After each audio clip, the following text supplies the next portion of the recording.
आप देख रहे हैं श्री हरि कृपा आश्रम चैनल। संस्थापक स्वामी श्री हरि चैतन्य पुरी जी महाराज।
सर्वे भवन्तु सुखिनः,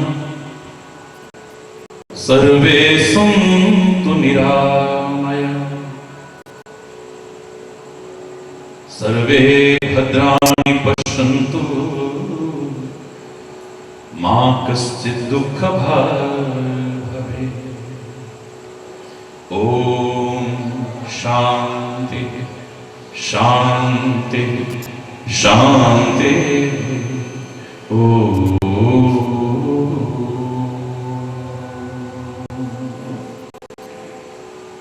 त्वमेव मातास्य पिता त्वमेव, त्वमेव बन्धुश्च सखा त्वमेव, त्वमेव विद्या द्रविणो त्वमेव, त्वमेव सर्वं मम देव देव।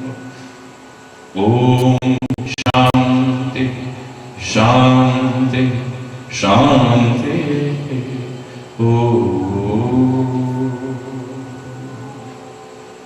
चैतन्यं शाश्वतं शान्तं, व्योमातीतं निरञ्जनं, नादबिन्दुकलातीतं,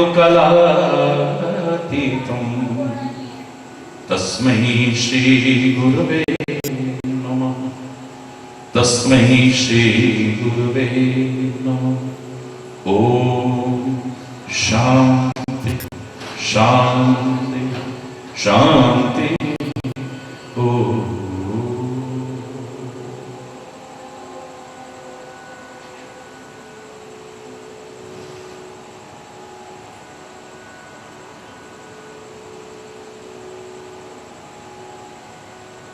जय जय राधा रमण हरि बोल, जय जय राधा रमण हरि बोल, जय जय राधा रमण हरि बोल, जय जय राधा रमण हरि बोल, जय जय राधा।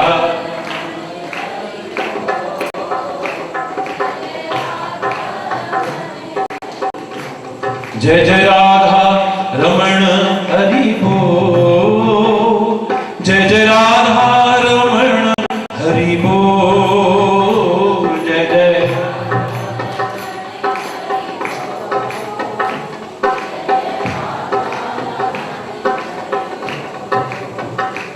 जय जय राधा, जय जय राधा, जय जय राधा रमण हरि बोल, जय जय राधा रमण हरि बोल, जय जय राधा।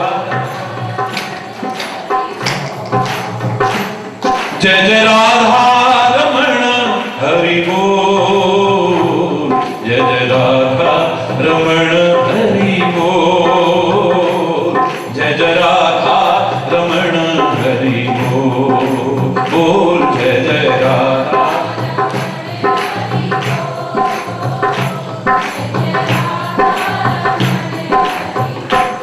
जय जय राधा रमण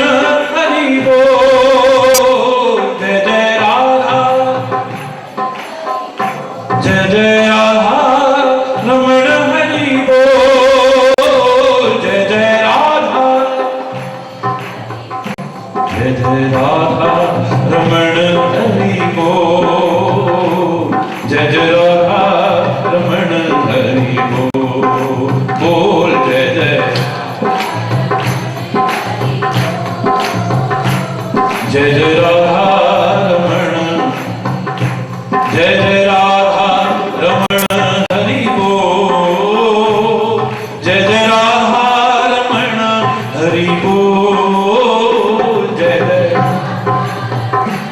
हरि बोल, जय जय राधा रमण हरि बोल, जय जय राधा रमण हरि बोल, जय जय राधा रमण हरि बोल, जय जय राधा रमण हरि बोल, जय जय राधा रमण हरि बोल, जय जय राधा रमण हरि बोल, जय जय राधा रमण हरि बोल।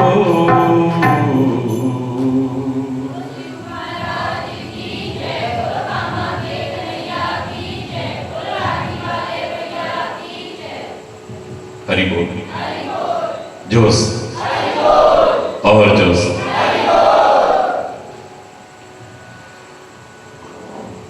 भगवान श्री कृष्ण के इस पावन प्राकट्योत्सव की आप सभी को, समस्त भारतवासियों को और संपूर्ण विश्व के जनमानस को बहुत बहुत हार्दिक शुभकामनाएं, बहुत बहुत हार्दिक बधाई।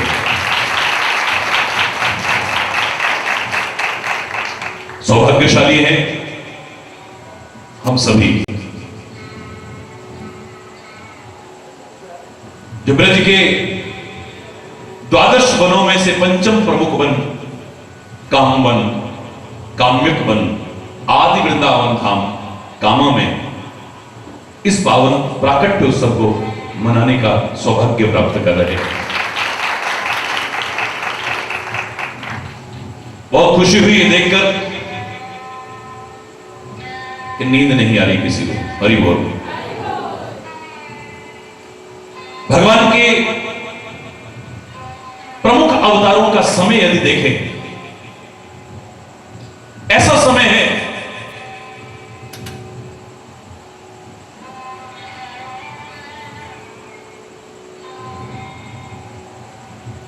जब व्यक्ति निद्रा के आगोश में होता है। हरि बोल।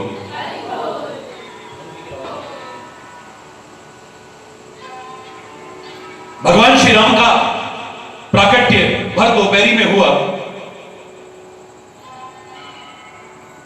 हर कोई क्षणिक विश्राम की स्थिति में होता है। भगवान श्री कृष्ण का प्राकट्य आधी रात में हुआ। अधिकांश लोग निद्रा के आगोश में होते हैं। गलत नहीं कहा है, जो जागत है सो पावत है, जो सोवत है सो खोवत है। मुझे लगता है परमात्मा के अवतार के जो विभिन्न उद्देश्य हैं,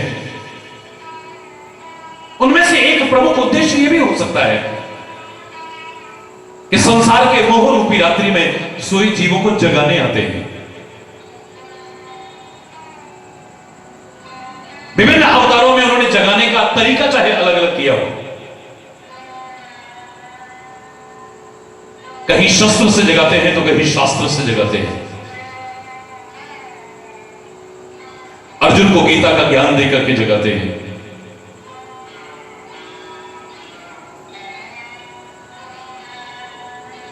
सुग्रीव जो राजकाज को भूल चुका है, वो रात्रि में सो चुका है, श्री राम लक्ष्मण को भेजकर भयभीत करा करके जगाते हैं। अहिल्या को अपनी चरण धूलि देकर के जगाते हैं। 14 वर्ष वन यात्रा में मैंने कष्ट उठा करके लोगों को जगाते हैं। और कन्हैया की तो एक मुस्कुराहट ने कितनों की नींद उड़ा दी। मुस्कुरा करके जगाते हैं। किसी को शस्त्र से जगाते हैं, किसी को शास्त्र से जगाते हैं, लेकिन एक उद्देश्य माना जा सकता है, वो जगाने आते हैं। उसके बावजूद मोह रूपी रात्रि में सोया ये जीव जब नहीं जागता है, तो मेरे परमात्मा को भी, मेरे सदगुरु को भी, मेरे महापुरुषों को भी कितना दुख होता होगा, विचार कीजिए। मेरी एक सुंदर भावना थी, उसकी कृपा से भगवान श्री कृष्ण का जब अवतार हुआ, वो निराकार जब नराकार रूप में आया, वसुदेव और देवकी के सामने पैदा होते ही बच्चे की एक स्वाभाविक क्रिया है, बच्चा रोता है। यदि न रोए तो उसे रुलाने की कोशिश की जाती है। जीवन में एकमात्र क्षण जन्म के समय का ऐसा है कि माता पिता अपने बच्चे को रोते देख करके खुश होते हैं। ये वही माता पिता है, उसके बाद बच्चे की आंख में जरा आंसू आ जाए तो उनका कलेजा बाहर उमड़ करके आता है। बालक की एक स्वाभाविक क्रिया है कि बच्चा रोता है। परमात्मा श्री राम भी चतुर्भुज रूप में प्रकट हुए, मां की प्रार्थना पर नन्हे बालक बने। सुन वचन सुजाना रोदन ठाना, भय बालक सुर भूपा। भगवान श्री राम रो रहे हैं। विभिन्न अवतारों के प्रसंग को देखें तो जन्म लेते ही रोने का प्रसंग मिलेगा आपको। एकमात्र मेरा कन्हैया अवतार के समय चतुर्भुज रूप में प्रकट होता है। वसुदेव और देवकी की प्रार्थना पर नन्हा बालक भी बनता है, लेकिन बालक बन के भी रोता नहीं है। आपको कहीं पढ़ने सुनने को नहीं मिलेगा। क्यों नहीं रो रहा है? एक क्षण का भी विलंब हो गया तो अनर्थ हो सकता है। कंस आकर के देवकी के 8वें पुत्र का वध न कर देगा। नहीं,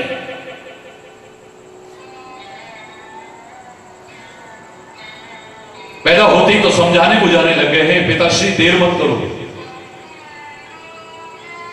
मुझे टोकरी में रखो, सिर पर रखो और ले चलो गोकुल की ओर।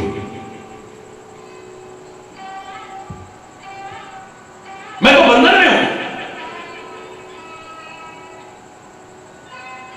क्या देखते हैं कि बंधन भी सारे अपने आप खुल गए।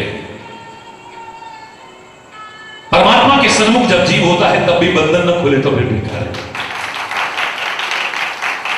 और जब गोकुल में श्री कृष्ण को पहुंचा करके कन्या को लेकर के वापस आते हैं, आपने सुना होगा कि फिर से कारागार के द्वार भी बंद हो जाते हैं और वही हथकड़ी बेड़ियां आ जाती हैं। परमात्मा से जब जीव दूर होता है तो फिर वही बंधन आ जाते हैं। कहते हैं कि सारे बंधन टूट गए। कारागार के द्वार पर तो ताला लगा हुआ है, सब ताले भी टूट गए, द्वार खुल गए। यहां तो बड़े पहरेदार हैं, वो भी सब सो गए। वसुदेव अपने सिर पर उठाकर के ले चलते हैं। कारागार में सब सो गए, मथुरा में सब सो गए, यमुना के किनारे आए तो बहुत सोए हुए थे। आज यमुना भी उमड़ घुमड़ करके आ रही है, उछल उछल करके चल रही है। भगवान श्री कृष्ण के चरणों को बखारा और प्रवाह कम होता है। आगे बढ़ते हैं, गोकुल में पहुंचते हैं। क्या देखते हैं कि गोकुल में भी सब सोए हुए हैं। नंद के भवन में प्रवेश करते हैं, सब सोए हुए हैं, द्वार खुले हुए हैं। यशोदा के कक्ष में पहुंच जाते हैं, यशोदा भी सोई हुई। यशोदा के पलंग पर जाकर के कन्हैया को लिटाया, कन्या को उठाया और उल्टे पांव वापस आ गए।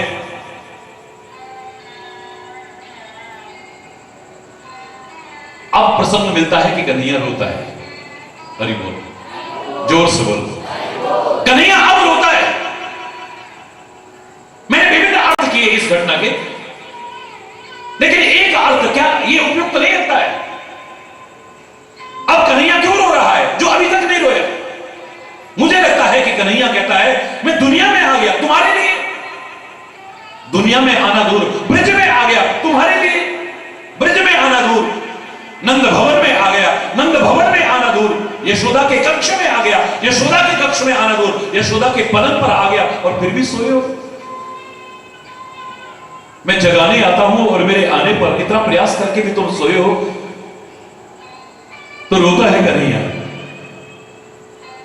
यद्यपि उस रोने के पीछे भी जगाना ही उद्देश्य है।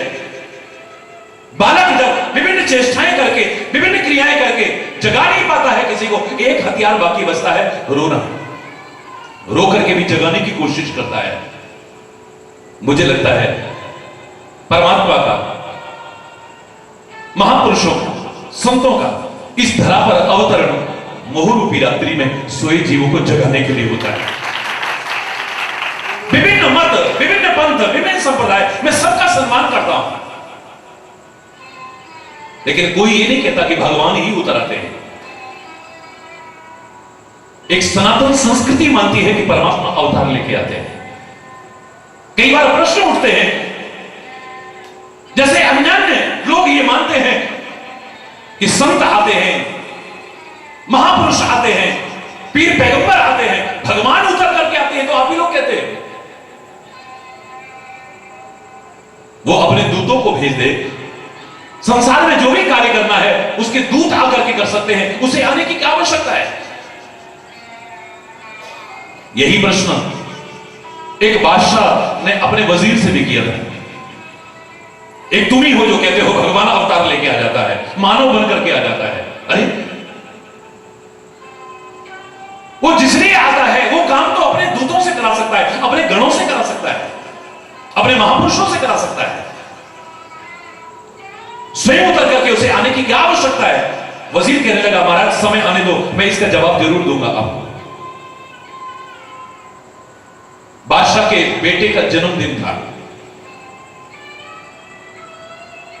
सारे नगर में ढिंडोरा पीटा गया, बहुत धूमधाम से मनाया जाए। इकलौता वारिस है बादशाह का। वजीर आता है, आकर के कहता है, महाराज हमारी इच्छा है कि नौका विहार करते हुए नदी में क्यों ना मनाया जाए जन्मदिन। हाँ, विचार अच्छा है, सुंदर सुंदर नौकाएं सजाई जाए, हम नौका विहार करते हुए अपने जिगर के टुकड़े का जन्मदिन मनाएंगे। सारी योजना तैयार हुई, नावें उतर गई, परिवार के लोग भी, सेना के लोग भी, गोताखोर भी, मंत्रीगण भी, सभासद भी, सब नावों पर सवार होकर के नदी में आए। सब खुश हैं, ढोल बज रहे हैं, नगाड़े बज रहे हैं, शहनाइयां बज रही हैं। अचानक एक नाव पर वजीर जिस पर सवार था वो आगे बढ़ी, बादशाह के करीब आई। वजीर ने निवेदन किया, महाराज आपकी आज्ञा हो तो शहजादे को थोड़ी देर मैं अपनी नाव में ले लूं। हाँ हाँ, क्यों नहीं। बादशाह ने दिया, वजीर ने पकड़ करके अपनी नाव में लिया और तेजी से नाव को थोड़ा आगे बढ़ा दिया। बादशाह की नजरें उसी नाव पर टिकी, बहुत प्यार करता था अपनी औलाद से। थोड़ा दूर निकलने लगी, निगाहें टिकी हुई हैं। अचानक आप देखा ना था, बादशाह अपनी नाव से कूद पड़ा नदी में। बादशाह की नजरों ने देखा कि उसके जिगर के टुकड़े को नाव में से नीचे नदी में फेंक दिया गया है। गोता लगा करके अंदर पहुंचा, जाकर के अपने जिगर के टुकड़े को उठाया, तैरता हुआ किनारे पर आया। किनारे पर आकर के जब डाला और पानी निकालने लगा, देखा वो तो मेरे शहजादे का हमशक्ल पुतला है। त्योरियां चढ़ गई शहंशाह। ये बेहुदा मजाक किसने किया है? किसकी मौत करीब आई हुई है? किसने दुस्साहस किया है? मंत्री हाथ जोड़ करके सामने आया, महाराज अपराध क्षमा करें, ये गलती मुझसे हुई है। तुमसे? बोले महाराज आपने मेरे से एक प्रश्न किया था और मैंने कहा था समय आने पर जवाब दूंगा। आपने कहा था कि वो परमात्मा जो धरा पर काम करना चाहता है अपने संतों से, अपने महापुरुषों से, अपने पीर पैगंबरों से करवा ले, भगवान को उतर आने की क्या आवश्यकता है? मेरा आपसे प्रश्न है, आपके पास गोताखोर भी हैं, आपके पास सैनिक भी हैं, आपके पास इतने लोग हैं, आप उनको आदेश देते ना। अगर आपको लगा था आपका जिगर का टुकड़ा नदी में गिर पड़ा है तो इतनी देर में मेरे जिगर के टुकड़े को कुछ हो जाता तो? बोले जैसे इतने लोगों के होते हुए भी आप कूद पड़े ना, ऐसे ही चाहे कितने भी उसके गण हो, जब भक्तों पर संकट आता है मेरा परमात्मा रह नहीं पाता, वो भी कूद पड़ता है, इस धरा पर अवतार लेकर के आ जाता है। विभिन्न अवतार परमात्मा के हुए, पूर्ण ब्रह्म, परात्पर ब्रह्म भगवान कृष्ण का अवतार अपने आप में बड़ा अलौकिक अवतार है। हमने तो एक षड्यंत्र के तहत इनके चरित्र को बहुत गलत ढंग से पेश करने की कोशिश की। क्षमा चाहते हुए कहूंगा, चाहे वो कथावाचक हो, चाहे वो कवि लोग हो, चाहे वो गायक लोग हो, मेरी बैया मरोड़ गए हो, मेरी उंगली फेंच गए हो, मेरा ये कर गए हो, बस इसके अलावा हमें कुछ आता ही नहीं। परमात्मा श्री कृष्ण का चरित्र चिंतन का विषय है, एक बार पुनर्विश्लेषण का विषय है। अगर सही ढंग से प्रस्तुत किया जाए, कौन उसका दीवाना ना हो जाए, कौन दीवाना ना हो जाए उसका। मजाक का पात्र बना करके रख दिया है हमने। लोगों के मन में शंकाएं पैदा करने वाले स्वरूप को सामने प्रस्तुत करने की कोशिश की है हमने। एक नायक और नायिका के रूप में प्रस्तुत करने की कोशिश की है उन्हें, बस।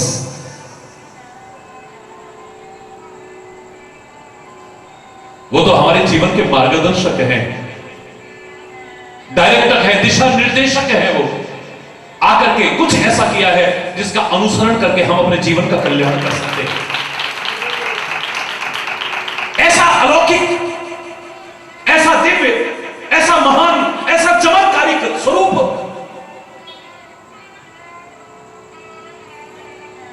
जाति, धर्म, संप्रदाय की दीवारें भी टूट गई।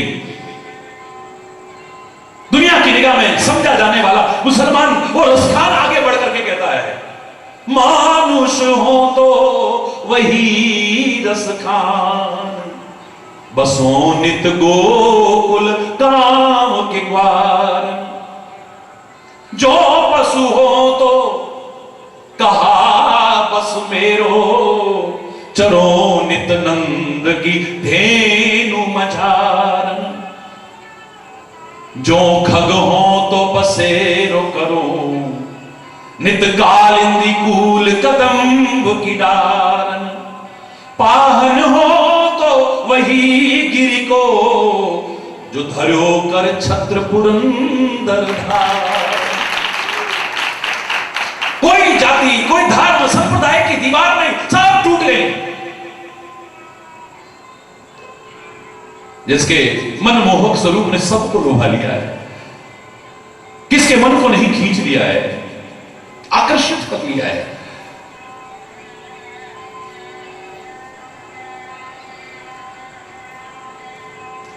बालपन से ही जिसके मन में ऐसे अनूठे भाव आए हो, शायद बड़े बड़े लोगों के मन में ना आते हो, छोटे से बच्चे।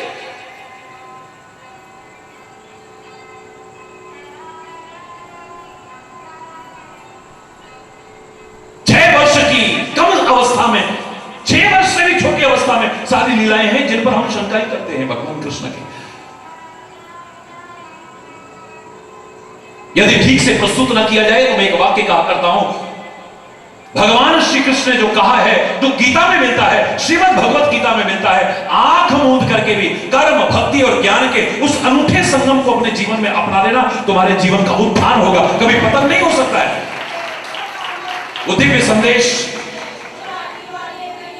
दुनिया में जिसका कोई सानी नहीं, अनुभव अद्वितीय, अलौकिक। लेकिन भगवान श्री कृष्ण ने भी किया, जिस पर तुम शंका करते हो, कभी विचार किया कि क्या अवस्था थी उनकी? आज 6 वर्ष के बच्चे के मन में भी हो सकता है विकार आ जाए। इलेक्ट्रॉनिक मीडिया के द्वारा परोसे जाने वाले अश्लीलता और फूहड़पन के कारण, इंटरनेट पे जो गलत प्रस्तुत किया जा रहा है उसके कारण, गलत संगति के कारण एक नन्हे से बच्चे के मन में भी हो सकता है विकार आ जाए। लेकिन उस जमाने में 6 वर्ष के बच्चे के मन में कोई विकार नहीं होता था, विकृतियां नहीं होती थी, बुराइयां नहीं होती थी, कोई दोष नहीं होता था।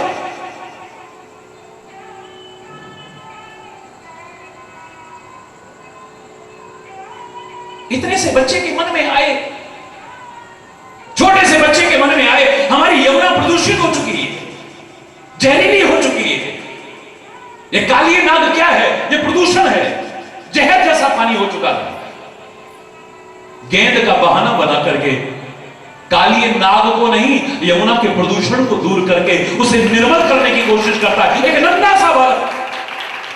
आज करोड़ों अरबों रुपए खर्च करके भी यमुना को हम प्रदूषण मुक्त नहीं कर पाए हैं, नदियों को प्रदूषण मुक्त नहीं कर पाए हैं। उस शंका करने वालों कभी सीखने की कोशिश की, समझने की कोशिश की? एक नन्हे से बालक के मन में पर्यावरण के प्रति कितनी जागरूकता, जो आज समाज की ज्वलंत समस्याएं हैं, मैं उनकी चर्चा कर रहा हूं।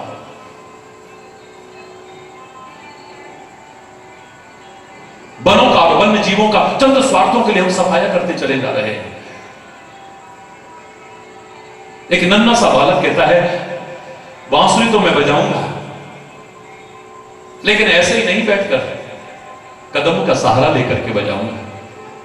जहां भी खड़ा हुआ वृक्ष का सहारा लेकर के बजाता है। उसे किसी जो दुनिया का सहारा है उसको किसी सहारे की आवश्यकता नहीं है। क्यों कर रहा है वो ऐसा? क्यों? जब मैं वृक्ष का सहारा लेकर के बांसुरी बजाऊंगा, उस पर बैठ करके लीलाएं करूंगा, क्रीड़ाएं करूंगा, जो मुझसे प्यार करते हैं इस वृक्ष को काटेंगे नहीं कभी। कितना सुंदर चिंतन है, कितना महान चिंतन है।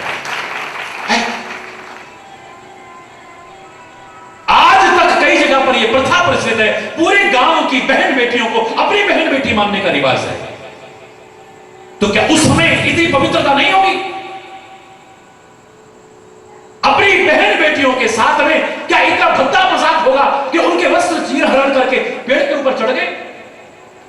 कभी किसी ने सोचा कि क्या भाव होगा उसका, नन्हे से बालक का, जिसके मन में कोई विकार नहीं है, कोई गंदगी नहीं है, कोई दोष नहीं है, कि हमारी बहन बेटियां नग्न होकर के स्नान करती हैं, सरोवरों में, नदियों में नग्न होकर के स्नान करती है। और इस ब्रज में बंदर बहुत है, ब्रज में राक्षस बहुत है। बंदर अगर चीर उठा करके ले गए तो, ये राक्षस आकर के इन चीर का हरण करके ले गए तो हमारी बहन बेटियों को कितना लज्जित होना पड़ेगा। इतने सा बच्चा सिखाने के लिए उनके चीर हरण करके कदम की डालियों पर लटका देता है। मन में अगर कोई विकार होगा तो नग्न जाने देता ना? नहीं। जो मूल उद्देश्य था वो समझाने के बाद उनको वस्त्र देता है और संकल्प कराता है आज के बाद कभी नग्न स्नान नहीं करेंगे। वाह, एक नन्हे से बच्चे के मन में ऐसा भाव।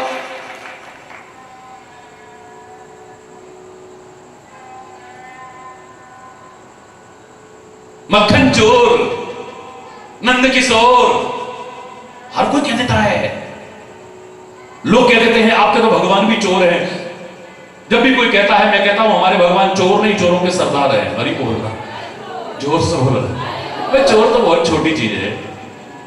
हम अपने परमात्मा को, अपने महापुरुषों को, अपने सदगुरु को चोर नहीं, चोरों का सरदार मानते। काहे के कारण? मक्खन चुराने के कारण नहीं, चित्त चुराने के कारण नहीं। तो क्यों? हमारे शास्त्र जहां इन लीलाओं का वर्णन करते हैं वो चोर क्यों कहलाता है इसका भी वर्णन आता है। अनेक जन्मार्जित पाप चोरम चोराग्रगण्यम मनसा स्मरामि चोराग्रगण्यम वचसा भजामि चोराग्रगण्यम शिरसा नमामि। चोर नहीं, चोरों में अग्रगण्य, चोरों के सरदार को प्रणाम करते हैं।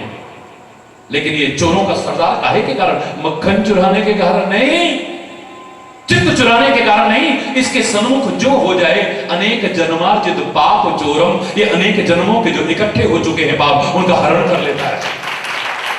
इसका नाम अनेक नामों में एक है हरि। हरि माने हरण करने वाला। तुम्हारा धन नहीं, तुम्हारी संपत्ति नहीं, तुम्हारी जायदाद नहीं, तुम्हारी स्त्री नहीं, हरण करता है तुम्हारे दुखों का, तुम्हारे क्लेशों का, तुम्हारी विपदाओं का, तुम्हारे संकटों का। एक बार उसके सम्मुख हो तो जाए। जिसे रामचरितमानस में भी कहा, श्री राम के मुख से कहलवाया, सन्मुख होए जीव मोहि जबहि जन्म कोटि अघनाश ही तबहि।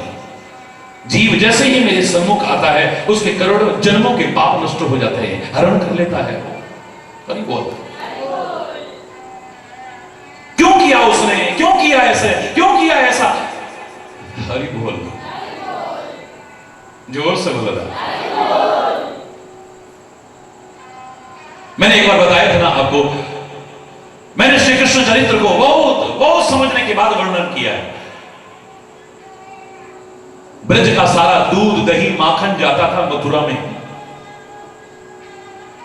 उसका दुरुपयोग होता था। वो आतताई राक्षस उन्हें खा खा करके पुष्ट होते जा रहे थे, अत्याचार करते थे, अन्याय करते थे, अधर्म करते थे, जुल्म ढाते थे लोगों पर। और कंस की रानियां पटरानियां अमृत के समान गाय के दूध से स्नान करके उसे नालियों में बहाती थी, तिरस्कार करती थी, अपमान करती थी। मेरे गोपाल कृष्ण को हरगिज भी बर्दाश्त नहीं था। उन्होंने कहा कि इसको रोकना चाहिए, मेरे गायों के अमृत समान दूध का दुरुपयोग हो रहा है।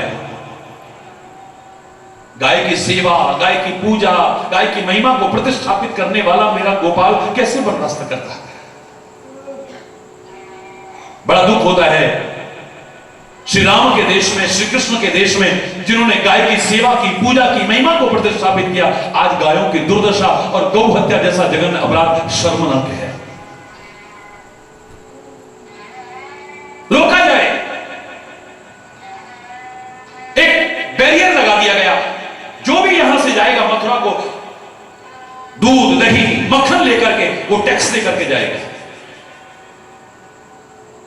दान घाटी आज भी है, ये बैरियर वहां लगाया गया। आज भी गीत गाते हो, तू दे जा दधि को दान, अरिदान गुजरिया बरसाने वाली, तू दे जा दधि को दान, हाँ दान गुजरिया बरसाने वाली, तू दे जा दधि को दान, हाँ दान गुजरिया बरसाने वाली। मैं पूरा नहीं सुना रहा, टैक्स लेकर के जाओ।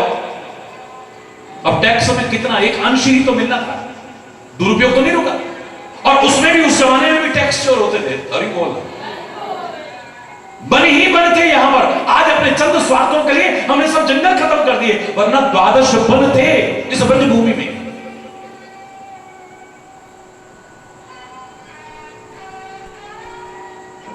गोपियां जहां तहां से निकल जाती थी बच करके, टैक्स बचा करके।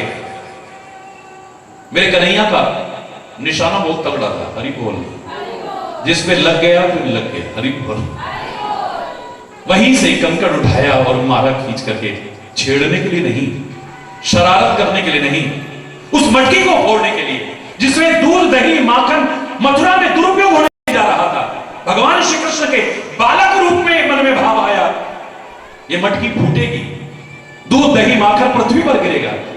उस पृथ्वी पर जिसकी हरी हरी घास खा करके मेरी गाय अमृत के समान दूध देती है, उस पर गिरना बेहतर है उन राक्षसों के पेट में जाना और रानियों के द्वारा उस नालियों में उसका दुरुपयोग करना, अपमान करना, तिरस्कार करना मुझसे हरगिज भी बर्दाश्त नहीं। ये सब करके भी पूरा दुरुपयोग तो नहीं रुका, दुरुपयोग तो अभी भी हो रहा है। क्या होगा? आखिर में भगवान श्री कृष्ण के मन में आया, ऐसे काम चलने वाला नहीं है, समय भी काफी लग रहा है और कार्य भी पूरा नहीं हो रहा, इससे अच्छा है न रहे बांस, बोलो ना बजे। ऐसा करो, घर से ही साफ करो ना। ग्वाल बालों की टीम बनाई, योजना बनाई, तरीके से गए, जहां था वहीं से ढूंढा और हरि बोल, जोर से बोलो ना। आप उसे मक्खन चेहर कह लो, कंकड़ियां मारने वाला कह लो, चाहे जो कह लो, लेकिन जिस दिन समझ जाओगे कि एक नन्हे से बालक के मन में अपनी गायों के अमृत समान दूध दही माखन का दुरुपयोग रोकने का कितना अनूठा भाव था, दीवाने हो जाओगे उसके। आज की बेरोजगार युवा पीढ़ी को कितना महान संदेश अपने जीवन चरित्र से दे रहे हैं मेरे कन्हैया, आपके कन्हैया, हम सबके कन्हैया। परमात्मा है, छोड़ो इस बात को। नंद को लाला है, नंद की भी एक हैसियत है, नंद नाम नहीं है, उपाधि है। 9 लाख गाय जिसके घर में हो, 9 लाख गैया नंद बाबा के नित नयो माखन हो, उसे थोड़ा सा माखन चुराने की आवश्यकता है क्या? खुदा बुद्धि पर जोर डाल करके देखिए, जिसके घर में 9 लाख गाय हो, और गाय भी कैसी, जब चाहे चाहे जितना दूध निकाल लो, वो थोड़ा सा, हरि बोल, जोर से बोलो, बुद्धियों पर पत्थर पड़े हैं जो नहीं समझ पा रहे हैं। परमात्मा है, छोड़ो इस बात को। नंद को लाला है, एक हैसियत है उसकी, उसके बावजूद घर में अगर गाय चलाई जाती है तो उसे गोपाल बनने में भी कोई संकोच नहीं है। आज की ज्यादातर युवा पीढ़ी बेरोजगार क्यों घूम रही है? जनसंख्या बेतहाशा बढ़ती जा रही है, विस्फोटक स्थिति तक,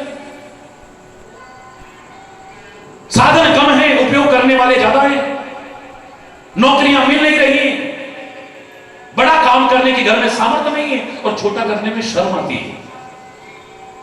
ज्यादातर बेरोजगारों को देखोगे तो यही निकल करके आएगा, नौकरी मिलती नहीं, बड़ा काम करने की घर में सामर्थ्य नहीं है, और छोटा करने में, बोलो ना, शर्म आती है। अरे वो परमपिता परमात्मा, और अगर मानव रूप में देखें तो नंद को लाला, जिसके घर में एक हैसियत है, पर घर में गाय चलाई जाती है, उसे गाय चलाने में भी, गोपाल बनने में भी कोई संकोच नहीं है। घर की हैसियत से चलना, हां, गंवार ग्वाला बना रहना उसे पसंद नहीं है। गाय चराते चराते चराते चराते भी अपने बौद्धिक स्तर को, अपने चिंतन को इतना ऊंचा उठाया, महाभारत की युद्ध भूमि में जब उसमें से गीता का संदेश निकला, दुनिया वाह वाह करती रही, वाह वाह करती रह गई, वाह वाह करती रह गई।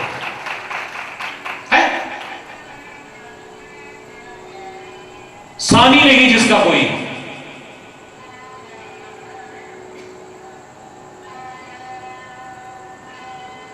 मौका लगा तो गाय चराने वाले से द्वारिकाधीश की श्रेणी तक पहुंच करके दिखा दिया है, एक कुशल प्रशासक, एक कुशल राजा बनकर के दिखा दिया है। अपनी योग्यताओं को बढ़ाओ। महत्वाकांक्षा बुरी चीज नहीं है, लेकिन योग्यता से ज्यादा महत्वाकांक्षा आपको दुखी करेगी, याद रखना। योग्यता इतनी है, महत्वाकांक्षा इतनी है। एम्बिशन बुरी चीज नहीं है, एम्बिशियस होना बुरी चीज है, ओवर एम्बिशियस मत होइए। आपके अंदर योग्यता इतने की है और पाना इतना चाहते हो, मिलेगा नहीं तो दुखी होगे। हरि बोल। योग्यताओं को बढ़ाते जाओ तो संसार में क्या असंभव है, क्या नहीं कर सकते हो तुम। ये परमात्मा सिखा रहे हैं, महापुरुष सिखा रहे हैं, हमारे ग्रंथ सिखा रहे हैं, हमारी संस्कृति सिखा रही है।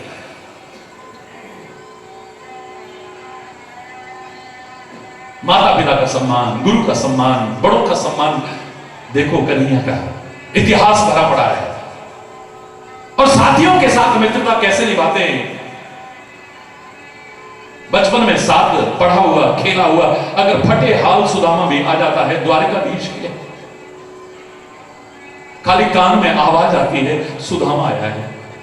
कहां मुकुट गिरा, कहां राजसी वस्त्र गिरे, कहां चरण पादुका है, होश नहीं, नंगे पैर भाग पड़ता है, गले लगा करके उसे लेकर के आता है, सिंहासन पर बिठाता है, चरण पखारता है, और चरण पखारने के लिए गुनगुना नमकीन जल मंगाता है। आने में देर हो गई, थोड़ी देर में आया, उससे पहले ही पखारना शुरू कर दिया है। काहे से?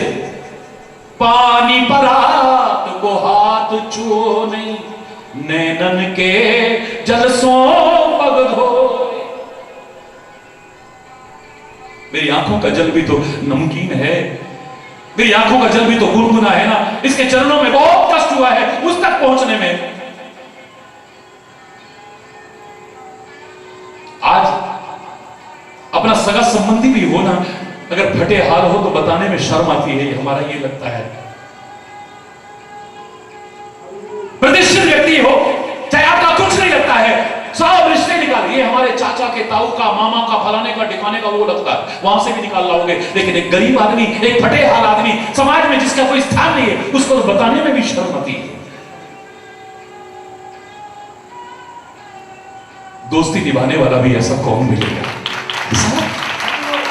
संबंधों की गरिमा को पहचान करके उनका पालन करने वाला ऐसा कौन मिलेगा? खाली गाने से काम नहीं चलेगा। अपनाने से काम चलेगा। अरे बोलना, भगत सिंह ने ये किया, सुखदेव ने ये किया, राजगुरु ने ये किया, राम प्रसाद बिस्मिल ने ये किया, उधम सिंह ने ये किया, महात्मा गांधी ने। तो तू क्या कर रहा है? उन अमर शहीदों को नहीं भूलना है, उनकी कुर्बानियों को नहीं भूलना है। बड़ी अच्छी बात है, उनको याद करना है, उनके गुण गाने हैं। लेकिन हम क्या कर रहे हैं, इस पर भी तो निगाह दौड़ानी है। श्री राम ने ये किया, श्री कृष्ण ने ये किया, जगत गुरु शंकराचार्य ने ये किया, मीरा का ऐसा जीवन, सूरदास का ऐसा जीवन, तुलसी का ऐसा जीवन। हमारा जीवन कहां है, इस पर भी तो सोचे। अंतरात्मा में झांक के देखें हम लोग। आजकल के वो अधूरे अधपके तथाकथित वैज्ञानिक कहते होंगे हम बानरों की संतान हैं, और ये बोल रहा है। लेकिन मैं कह सकता हूं हम तो राम की संतान हैं। हमारे पूर्वज वानर नहीं, हमारे पूर्वज राम है, हमारे पूर्वज कृष्ण है, हमारे पूर्वज शंकर है, हमारे पूर्वज दुर्गा है, हमारे पूर्वज ये महापुरुष हैं, उनकी संतानें हैं हम। जिनकी संतानें हैं, क्या उनकी मर्यादाओं को, मूल्यों को, महानताओं को अपने जीवन में अपनाने की हमने भी कोशिश की है? वो तो भगवान थे, वो ऐसा, हम तो सांसारिक प्राणी हैं, हम क्या कर सकते हैं?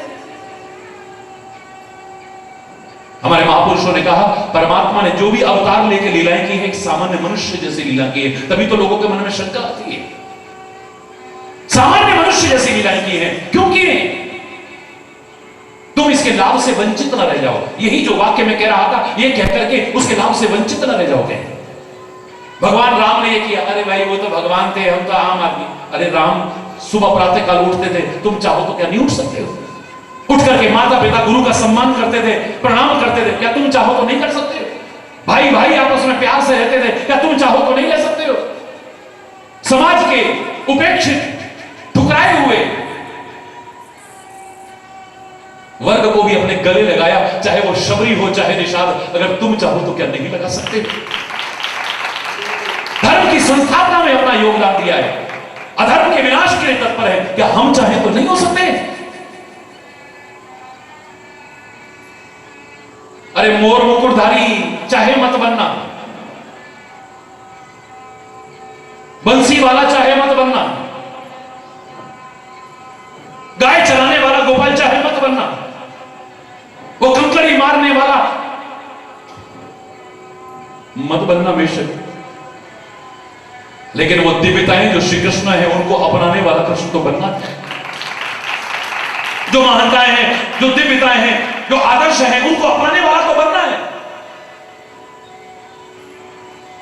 तुम धनुर्धारी राम चाहे मत बनना, अवध बिहारी राम चाहे मत बनना, दशरथ अजय बिहारी राम चाहे मत बनना, लेकिन राम के उन मर्यादाओं को जीवन में अपना करके राम जैसा जीवन को जीना है। मैं तो एक स्कूल में गया, एक नन्हा सा बच्चा आगे आया, टीचर उसे वापस बुलाने लगा, लेकिन मैंने कहा नहीं, इसे आने दो। क्यों आ रहा है? माला जी तुतराती भाषा में कह रहा, मेला भजन सुन लो, मेला कोई नहीं सुनता है। मैंने कहा तू भी सुना दे, मैंने भी ऐसी कहा। उसने पता क्या सुनाया? लाम बले वीर थे, लड़ने में धीर थे, सीता उनकी रानी थी, भारत की महारानी थी, लक्ष्मण उनके भैया थे, वो भी बड़े लड़ैया थे, हम भी राम बनेंगे, बड़े बड़े काम करेंगे, बोलो राजा रामचंद्र भगवान की। हम भी राम बनेंगे। राम बनेंगे का तात्पर्य क्या सिंहासन पर बैठेंगे?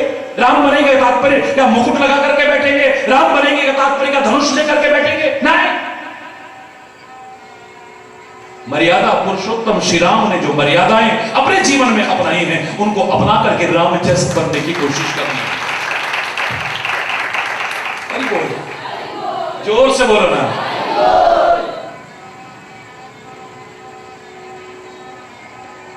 मेरे कन्हैया है,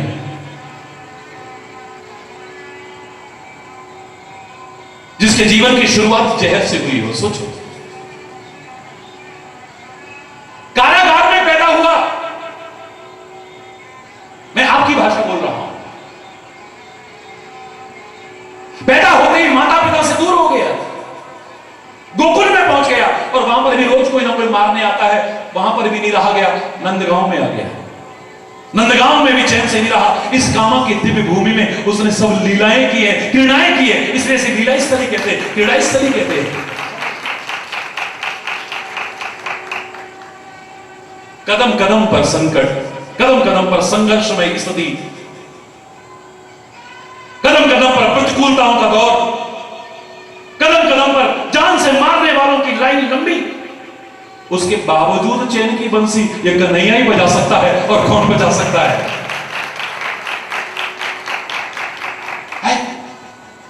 जिसके जीवन की मैं कहा करता हूं शुरुआत हुई जहर से, पैदा होते ही ऊतरा आकर के जहर भरा दूध पिला करके मारने की कोशिश करती है। हरी बोलना।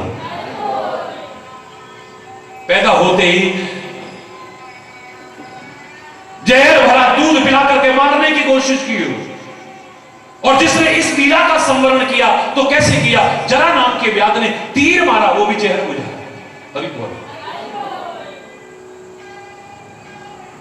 परमात्मा कभी हमसे दूर नहीं होते हैं, लेकिन लौकिक लीला का संवरण। पैदा हुए हैं तो जहर, इस लीला का संवरण किया तो जहर।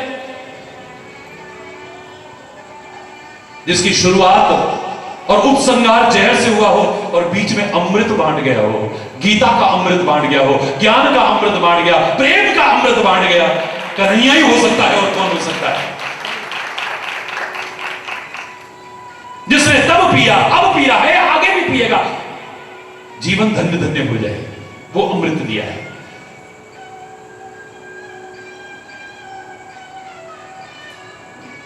ये पर्व शुभकामनाएं हम देते हैं, बड़ी अच्छी बात है, बधाई देते हैं, बड़ी अच्छी बात है, खुशियां मनाते हैं, बड़ी अच्छी बात है, उनके गुण गाते हैं, बड़ी अच्छी बात है। लेकिन प्रेरणा लेकर के जीवन में अपना लें तो और भी अच्छी बात हो जाए, धन्य धन्य हो जाए हमारा जीवन।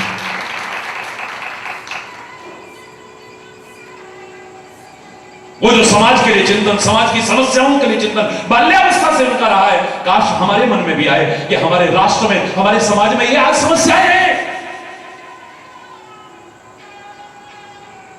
चाहे बेरोजगारी की समस्या हो, भूखमरी की समस्या हो, चाहे भ्रष्टाचार की समस्या हो, दहेज प्रथा की समस्या हो, कन्या भ्रूण हत्या की समस्या हो, बाल विवाह की समस्या हो, मृत्यु भोज की समस्या हो, ये विभिन्न प्रकार की जो ज्वलंत समस्याएं हैं, हम भी तो इनके निर्मूलन में आगे बढ़ करके आए, योगदान दें अपना। अरे बोल। मेरे शायद सबसे ज्यादा फिर अच्छा भगवान कृष्ण का प्राकट्य उत्सव, ये जन्माष्टमी पर्व फिर हमने मनाया है। और मैं आशा ही नहीं, पूर्ण विश्वास करता हूं, करोड़ों लोग, विश्व के करोड़ों लोग जो इस संदेश को सुन रहे, अवश्य ही उन महापुरुषों के, उन अवतारों के, उन अमर शहीदों के गुण गाते गाते अपने अंदर भी वो दिव्यताएं उतार करके अपने जीवन को भी उच्चता, महानता के शिखर तक ले जाने की कोशिश करेंगे। तो मैंने सुना है, God helps those who help themselves. हिम्मत मर्दा मदद खुदा। जो खुद कोशिश करते हैं वो परमात्मा भी उसकी सहायता करता है, और जब वो सहायता करे हमें सफलता न मिले, ऐसा हो ही नहीं सकता है। वो प्यार का संदेश दिया इस भारत की धरा से, भारत में भी इस ब्रज भूमि की धरा से। कोई कहने पर मजबूर हो गया,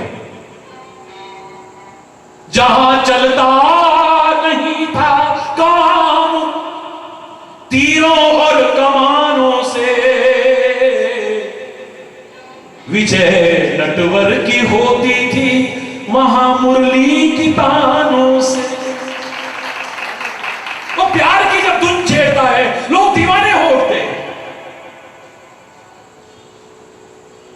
जिसने सिखाया मारना ही चाहो तो मारो ना तुम किसी को तीर और तलवार से, मारना ही चाहो तो उसे मार दो तुम उपकार से और प्यार से। फिर देखो यार, शत्रु को मारने में वो मजा नहीं है जो शत्रु को अपना बनाने में है, या उसके अंदर से शत्रुता समाप्त करने में मजा है। नफरत को अगर तुम जीतना चाहो, कोई तुमसे नफरत करता है, मैंने तो यही सीखा है और वही अपनाने की कोशिश की है। कोई नफरत करता है, तुम मत करना, क्योंकि नफरत को जीतना चाहो तो तुम नफरत से नहीं जीत सकते हो। Can be conquered by love, ये नफरत जीती जा सकती है, but you can conquer by love, प्रेम से जीत सकते हो, नफरत से नहीं जीत सकते हो। नफरत से तो नफरत और बढ़ेगी। वो प्यार का संदेश जो इस भारत की परंपरा रही है, धरोहर रही है प्रीति जहां की रीति सदा, मैं गीत वहां के गाता हूं, भारत का रहने वाला हूं, भारत की बात सुनाता हूं, है प्रीति जहां की रीति सदा।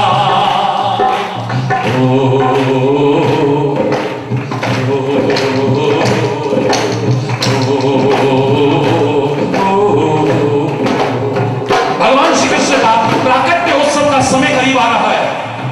जरा बोलो ना जोर से, उत्साहपूर्वक, उल्लासपूर्वक, आनंदपूर्वक। प्रीति जहां की रीति सदा, मैं गीत वहां के गाता हूं, भारत का रहने वाला हूं, भारत की बात सुनाता हूं, प्रीति जहां की रीति सदा।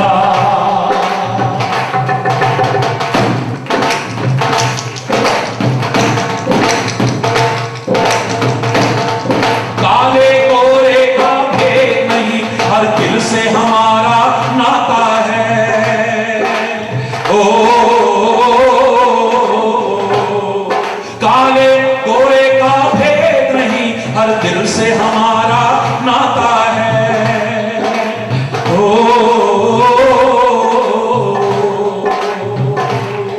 कुछ और ना आता हो हमको, हमें प्यार निभाना आता है, ओ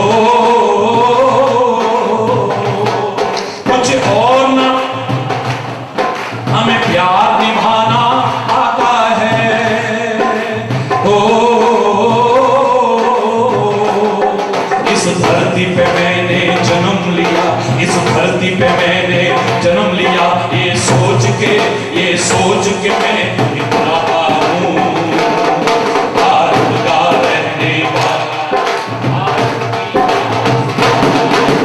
प्रीति जहां की रीति सदा।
इतनी श्रद्धा इंसान को क्या पत्थर भी पूजे जाते हैं।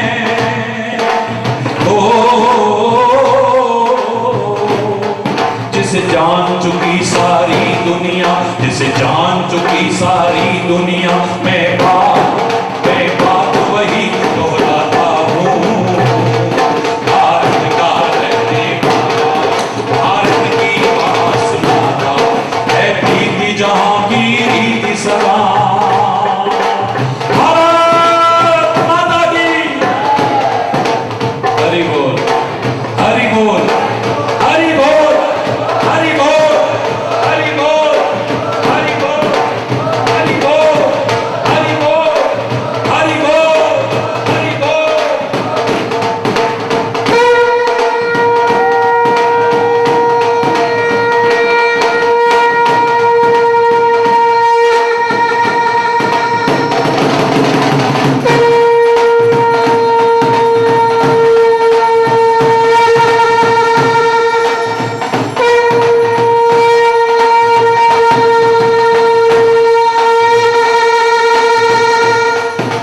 हरि बोल। हमें नाज है अपने भारत पर, हमें नाज है अपने भारत की संस्कृति पर। लाख आक्रमण होते रहे हो, चाहे लाख आक्रमण हो रहे हैं, चाहे होते रहे बेशक, इस भारत को और भारत की संस्कृति को ना कोई नष्ट कर पाया था, ना कर पा रहा है, ना कभी कर पाएगा। चैलेंज करके कहता हूं, हमारे देश की पहचान है भगवान कृष्ण, हमारे देश की पहचान है भगवान राम, हमारे देश की पहचान है महावीर स्वामी, हमारे देश की पहचान है महात्मा बुद्ध, हमारे देश की पहचान है शंकराचार्य, हमारे देश की पहचान है वो वीर अमर शहीद, हमारे देश की पहचान है वो गंगा यमुना इत्यादि नदियां, हमारे देश की पहचान है वेद पुराण ग्रंथ उपनिषद पुराण। जब तक ये है और जब तक इनको अपनाने का भाव है, दुनिया की कोई ताकत इनको मिटाने की हिम्मत नहीं कर सकती है। चैलेंज करके कह सकता हूं, मत भूलो अपने देश को, मत भूलो अपने देश की संस्कृति को, मत भूलो अपने अवतारों को, मत भूलो अपने महापुरुषों को, मत भूलो अपने ऋषि मुनियों को, मत भूलो अपने महर्षियों को, मत भूलो अपने वेदों को, पुराणों को, गुरु ग्रंथ को, कुरान को, बाइबल को, जिसके प्रति तुम्हारी श्रद्धा है। इन्हें याद रखना, अपने साथ रखना, जीवन में अपनाना, जीवन धन्य धन्य हो जाएगा, कृत्य कृत्य हो जाएगा। अब मैं आपको फिर एक बार बधाई देता हूं, शुभकामनाएं देता हूं भगवान श्री कृष्ण के प्राकट्य उत्सव की आप सबको, समस्त भारतवासियों को और संपूर्ण विश्व के जनमानस को, जो मेरे देश की संस्कृति, मेरे देश के अवतारों, मेरे देश के प्रति, मेरे देश के त्योहारों और पर्वों के प्रति श्रद्धा रखते हैं, आस्था रखते हैं, लगाव रखते हैं, झुकाव रखते हैं। बहुत बहुत हार्दिक शुभकामनाएं, बहुत बहुत हार्दिक बधाई। नंद के आनंद भय, नंद के आनंद भय, हे नंद के आनंद भय, आनंद के आनंद भय, आनंद के आनंद भय। हाथी दिए, घोड़ा दिए और तीनी बाल की, नंद के आनंद भय, आनंद भय, नंद के आनंद भय।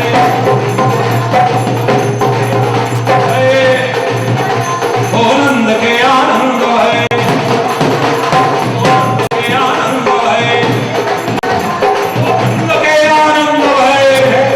जोर से बोलो,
अधर्म का प्राणियों में विश्व का, गौ माता की, भारत माता की, गंगा माता की, संत समाज की, भारत की देवियों की, भक्त समाज की,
ना चित्र लखा न चरित्र सुना, वह श्याम सुंदर को जाने ही क्या। मन में न बसे मनमोहन तो ठान किसी की ठान ही क्या। जिस बंदर ने इमली ही चखी, स्वाद सुधा पहचान ही क्या। जिसने कभी प्रेम,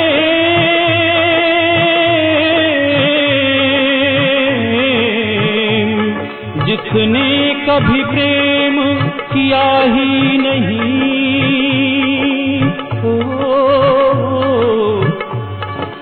वह प्रेम की आहों को जाने ही क्या।